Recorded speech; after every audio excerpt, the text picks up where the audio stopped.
Hey everyone, फिर से लेके आ गए वर्क एनर्जी पावर का एक और वीडियो। पिछले वीडियोस में क्या क्या पढ़ा है भाई? वर्क क्या होता है, काइनेटिक एनर्जी क्या होती है और वर्क एनर्जी थ्योरम क्या होती है। पुराने वीडियोस देखो समझने के लिए। और इस वीडियो में क्या करने वाले हैं, इसमें काइनेटिक एनर्जी और वर्क एनर्जी थ्योरम के ऊपर असाइनमेंट करने वाले हैं। चलिए, क्या पता होना चाहिए आपको? काइनेटिक एनर्जी क्या होती है? Energy possessed by body due to its motion. Formula है half mv²। Work energy theorem, work done is equal to change in kinetic energy. चलिए, ये है असाइनमेंट के पहले 9 क्वेश्चन। अच्छा, यहाँ थोड़ा सा चेंज है। जो पिछले वीडियो के एंड में क्वेश्चंस दिए गए थे उनके और यहाँ के सीक्वेंस में थोड़ा चेंज किया गया है। यानी कि वहां हो सकता है जो क्वेश्चन नंबर 5 था वो यहाँ क्वेश्चन नंबर 7 हो गया, और ऐसा थोड़ा बहुत चेंज है। तो इस चेंज को ध्यान रखिएगा। बाकी जब आप पूरा नया तरीके से करेंगे तो कोई फर्क ही नहीं पड़ता है। और आगे के क्वेश्चंस ये हैं। अगेन पिछले वीडियो में सिर्फ 13 थे, यहाँ 2 बोनस क्वेश्चंस भी ऐड किए गए हैं। तो वीडियो को पॉज कीजिए, क्वेश्चंस को ट्राई कीजिए और फिर वीडियो प्ले करके आंसर चेक करिए। चलिए, question number 1, in which motion momentum changes but kinetic energy does not. और इसका आंसर है यूनिफॉर्म सर्कुलर मोशन। क्यों? क्योंकि सर्कुलर मोशन में आपका वेलोसिटी का मैग्नीट्यूड सेम रहता है बट डायरेक्शन चेंज करती है। मोमेंटम वेक्टर क्वांटिटी है, मैग्नीट्यूड और डायरेक्शन दोनों पे डिपेंड करता है। सो अगर डायरेक्शन चेंज कर रहा है तो मोमेंटम चेंज कर रहा है। बट काइनेटिक एनर्जी तो स्केलर क्वांटिटी है और मैग्नीट्यूड तो सेम रहता ही है वेलोसिटी का यूनिफॉर्म सर्कुलर मोशन में। इसीलिए इस केस में मोमेंटम चेंज करता है बट काइनेटिक एनर्जी चेंज नहीं करती है।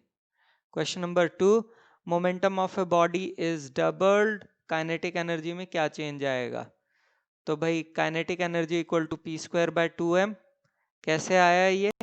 k equal to half mv², m से मल्टीप्लाई और डिवाइड किया तो बना m²v²/2m।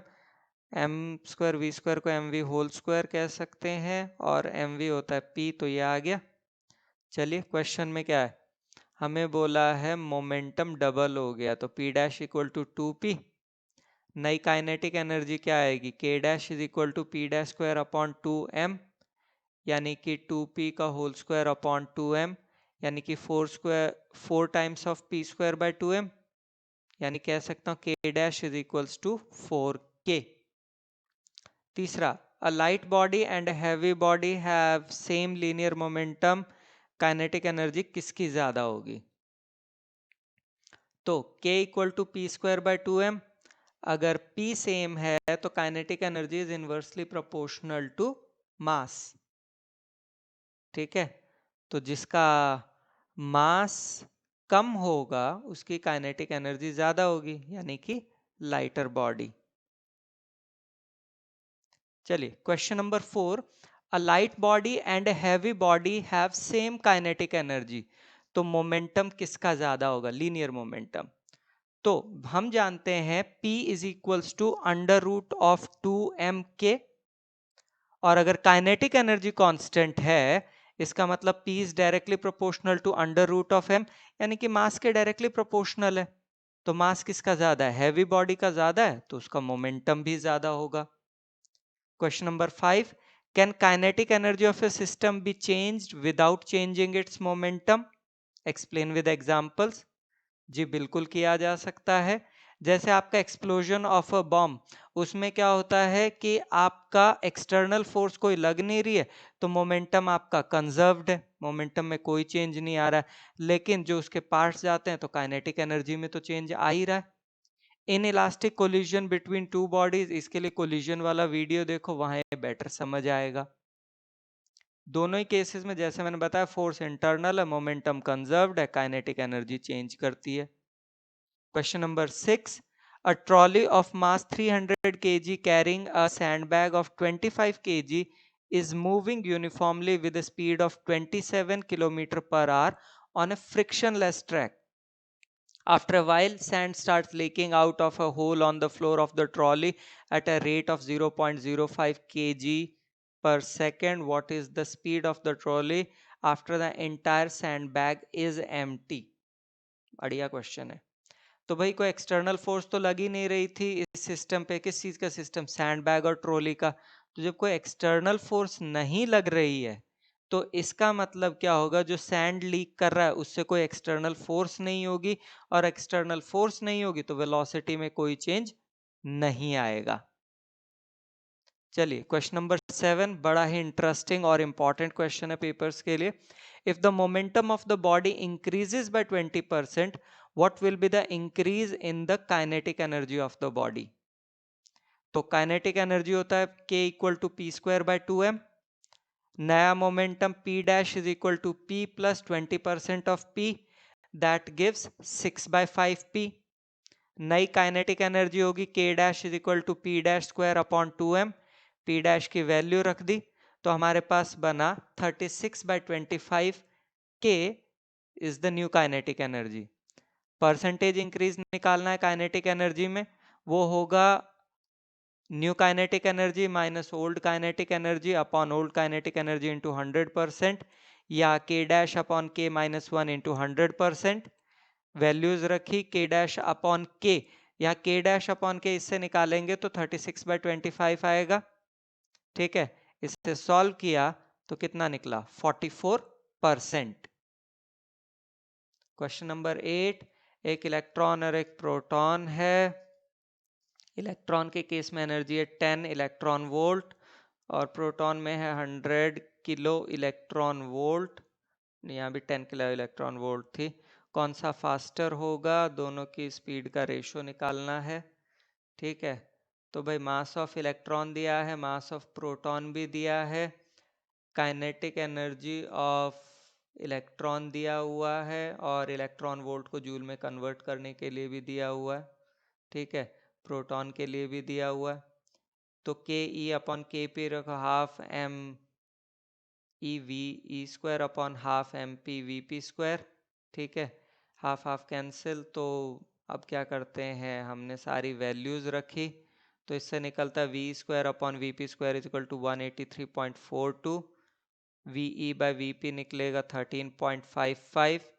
तो रेशो निकल गया V E is to V P is equal to 13.55 is to 1। चलिए question number 9, a ball is dropped from rest at a height of 12 meter. If it loses 25% of its kinetic energy on striking the ground, what is the height to which it bounces? How do you account for the loss of kinetic energy? ठीक है भाई, height given है, loss of kinetic energy 25% है। Third equation लगाते हैं, v square minus u square equal to 2as। Values रखी, इससे v square निकलता है 235.2। अच्छा, kinetic energy of ball when it just hits the ground, K equal to half M we square की value रखी तो मेरे पास आता है 117.6 into mass, and the kinetic energy is in joules. Okay, kinetic energy of ball retained after impact is 75% of the initial. So हमने kinetic energy की जगह half M V one square जो इम्पैक्ट के बाद की होगी, और 75% ऑफ 117.6, इससे वी वन स्क्वायर निकलता है 176.4। फिर थर्ड इक्वेशन यूज करते हैं, V two square minus V one square is equal to 2gh dash. V two square zero हो जाएगा क्योंकि वी टू जीरो है। वी टू क्यों जीरो है? क्योंकि जब वो वापस हाइट पे पहुंचेगा मैक्सिमम हाइट पे तो फाइनल वेलोसिटी जीरो होगी। इनिशियल वी वन स्क्वायर की वैल्यू रख दी, जी -9.8 क्योंकि नीचे से ऊपर जा रहा है, एच डैश निकालना है और एच डैश निकलता है 9 मीटर। तो ये तो निकल गया। अब बात आती है, how do you account for the loss of kinetic energy? भाई वर्क एनर्जी थ्योरम से क्या पता चला? वो जो काइनेटिक एनर्जी का लॉस हुआ वो किस में कन्वर्ट हो रहा है? वो दूसरे फॉर्म ऑफ एनर्जी यानी कि पोटेंशियल में कन्वर्ट हो गया है। वो 9 मीटर तक पहुंचने में भी तो एनर्जी चाहिए थी, वो 9 मीटर पहुंच गया तो पोटेंशियल में स्टोर हो गई। चलिए ये अच्छा क्वेश्चन है। A block of mass 1 kg moving on A horizontal surface with a speed vi is equal to 2 meter per second enters a rough patch ranging from x equal to 0.1 meter to x equal to 2.01 meter. The retarding force on the block in this range is inversely proportional to x over this range. Fr is equal to minus of k upon x when x is between 0.1 to 2.01 meter, and Fr equal to 0 when x is less than 0.1 and x is greater than 2.01. k की value 0.5 है. Final kinetic energy और speed निकालनी block की as it crosses this patch. ठीक है, तो mass given है, initial velocity given है, k गिवन है. Work done dw equal to F R D X. Total work done integrate किया, लिमिट्स क्या थी 0.1 से 2.01, एफ आर की वैल्यू रख दी, माइनस के बाहर आ गया, इंटीग्रेशन में 1 बाय एक्स डी एक्स. और यहाँ ये बड़ा इंटरेस्टिंग है, 1 बाय एक्स डी एक्स का इंटीग्रेशन होता है लॉग ऑफ ई एक्स. ये आप 12th में मैथ्स में इंटीग्रेशन पढ़ते हैं, अगर फिर भी डाउट है तो इंटीग्रेशन की वीडियो देख लेना. ठीक है.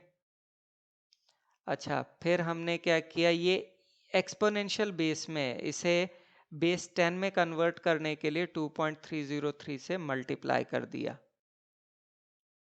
ठीक है, रीजन दिया हुआ साथ में. फिर हम क्या करते हैं, upper limit minus lower limit कर दिया. ठीक है, वैल्यूज रखी इनकी जो जो है, तो वर्क डन आ गया minus of 1.5 joules. Work energy theorem कहती है work is equal to change in kinetic energy. तो यहाँ हमने वर्क डन की वैल्यू रखी, इनिशियल वेलोसिटी रख दी, तो इसको सॉल्व करके फाइनल वेलोसिटी जो निकलती है वो है 1 मीटर पर second.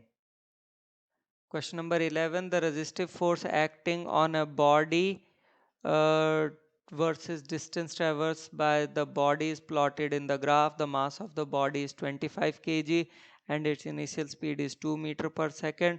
What are the kinetic energy of the body at a distance of 2 meter, that is this value, and 5 meter.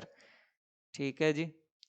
तो हमें क्या क्या गिवन है भाई, हमें गिवन है मास, हमें गिवन है initial velocity, initial kinetic energy निकालते हैं, उसके साथ में हमने इन पॉइंट्स को यहाँ पे डिनोट किया हुआ है अलग अलग वैल्यू ए बी और अलग नॉमिनोमेक्लेचर से.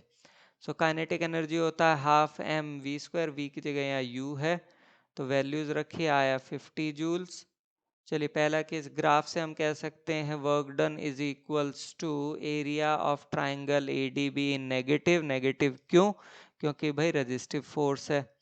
तो एरिया ऑफ ट्राइंगल के लिए हमने किया half base is 2 minus 1 into altitude is 20, put किया तो वर्क डन आया माइनस 10 जूल्स. अच्छा, वर्क एनर्जी थ्योरम कहती है work done is equal to change in kinetic energy, values रखी तो फाइनल काइनेटिक एनर्जी निकली 40 जूल्स. सेकेंड केस, ग्राफ से हम कह सकते हैं work done is equals to minus of area of triangle A B C. ठीक है, तो माइनस ऑफ हाफ और ये होगा 5 minus 1 into 20, that gives minus 40 joules. Work energy theorem से final kinetic energy is equals to work plus initial, ये ऊपर वाले से ही किया हुआ है, तो हमारे पास कितना निकला 10 joules. Question number 12. Can momentum of a system be changed without changing its kinetic energy? Explain with examples. तो बिल्कुल ऐसा किया जा सकता है यूनिफॉर्म सर्कुलर मोशन में. यूनिफॉर्म सर्कुलर मोशन में क्या होता है, वेलोसिटी का मैग्नीट्यूड सेम है बट डायरेक्शन चेंज कर रही है. अब अगर डायरेक्शन चेंज करेगी तो मोमेंटम में भी चेंज आएगा, क्यों, मोमेंटम वेक्टर क्वांटिटी है. बट काइनेटिक एनर्जी तो स्केलर है जो सिर्फ मैग्नीट्यूड पे डिपेंड करती है, और मैग्नीट्यूड यहाँ कांस्टेंट है, तो काइनेटिक एनर्जी में चेंज नहीं आएगा. Question number 13. Why work done by body against friction always results in a loss of its kinetic energy? तो जब वर्क डन अगेंस्ट फ्रिक्शन होगा तो वेलोसिटी कम होगी, वेलोसिटी कम होगी तो काइनेटिक एनर्जी कम होगी. चलिए आ जाइए बोनस क्वेश्चन पे. A shot fired from cannon explodes in air, what will be the changes in the momentum and the kinetic energy? तो भाई लीनियर मोमेंटम तो कंजर्व्ड है क्योंकि एक्सप्लोजन जो है वो अंदर से ही हो रहा है, कोई एक्सटर्नल फोर्स लग ही नहीं रही है. और काइनेटिक एनर्जी इंक्रीज करेगी क्योंकि जो केमिकल्स के अंदर या एक्सप्लोसिव्स के अंदर जो पोटेंशियल एनर्जी थी, केमिकल पोटेंशियल एनर्जी थी, वो काइनेटिक में कन्वर्ट हो रही है। 15, can a body have momentum without energy? Yes, when kinetic is equal to minus of potential. हमें पता है P is equal to under root of 2mk, यहाँ k की जगह आप E भी ले सकते हैं, यानी कि टोटल एनर्जी। तो अगर E equal to k plus V equal to 0 हो जाए तो पोटेंशियल प्लस काइनेटिक 0 हो गया, तो मोमेंटम 0 होगा। लेकिन अगर k equal to minus of V होगा तो मोमेंटम इक्वल टू 0 नहीं होगा। चलिए, एक्नॉलेजमेंट गूगल, बिंग, एनसीईआरटी, जहां से इमेजेस मिले या डेटा मिला उसके लिए धन्यवाद। नेक्स्ट वीडियो जरूर देखिए, किस पे है? पोटेंशियल एनर्जी पे। Thank you so much.